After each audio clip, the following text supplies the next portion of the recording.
Back after a bit of an iron, I decided that obviously I'm going to have to do it 2 lots. It's not a big smoker, I mean, you know, it's a 13-inch grate on it, tops, and I got a bit carried away. I did the whole lot.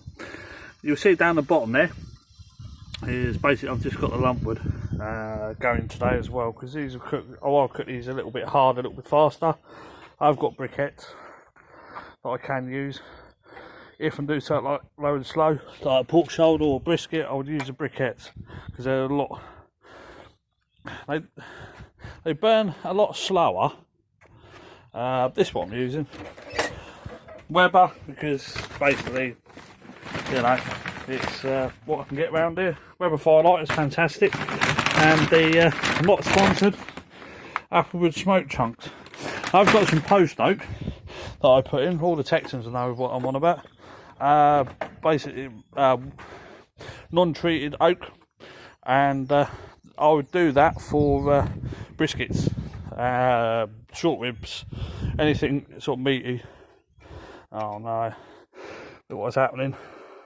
Because I've had the top open a while trying to figure that thing out, it's going to spike now, and this is what happens, you get a flare up. So I've got to shut the bottom vent right off, top vent right off. That'll calm it down.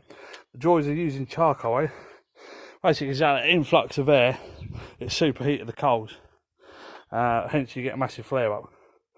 It's not too bad normally, you can get it down. The only trouble is if you're doing something fatty like lamb, that will cause a massive burn up. I've had it before on my old smoker that I come outside and there's flames coming out through the vent, top vent, big old smoker fire. Yeah, right, look at that go. That 350 degrees Fahrenheit. It'd be right if I wanted to cook them on fast, wouldn't it? One other thing I have to report, unfortunately, I have found a crack going from top to bottom. It's not actually that hot, you know, I can touch it, like, you know, bearable. Yeah, when I first made it, I did actually have a crack form in the corner where, but obviously that's gone right up, so I've just literally put, again, they're not that hot, you know, so hopefully that'll stop it from shearing open. But it is what it is, you know, it's a cheap way into it. Christ almighty, look at that. Oh, excuse me, I blasphemed or whatever. Yeah, that's pretty hot now. 350 Fahrenheit, 177. You'll notice that'll calm down now because the vents are closed off. There we go, there she goes. She'll start coming down now. Trouble is, the other thing I don't tell you as well is wind. Wind going across the top of it will literally pull the air up, and it will, you know, the wind and the temperature really affects the smoker. I've noticed that. There we go, that's going down now. Really affects the smoker. Yeah, wind effect, temperature effect.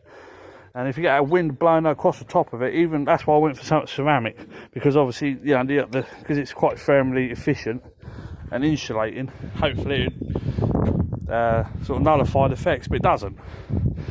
This is my other one, and obviously being a thin metal, you know, the heat is soon wicked away if the wind goes over the top of that. If that gets wind around it, you've lost loads of heat. You're really stoking it, try and keep it going. Oh yeah, by the way, that's a candle.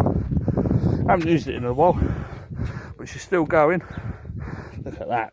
This is my pride masterpiece. This is. Got some inspiration off the guys on YouTube, so thanks a lot, chaps. Absolutely brilliant. This has been a lot of effort. The smoker get right. This thing, I literally got right in a couple of weeks and just enhanced it. It's a real joy that is to use.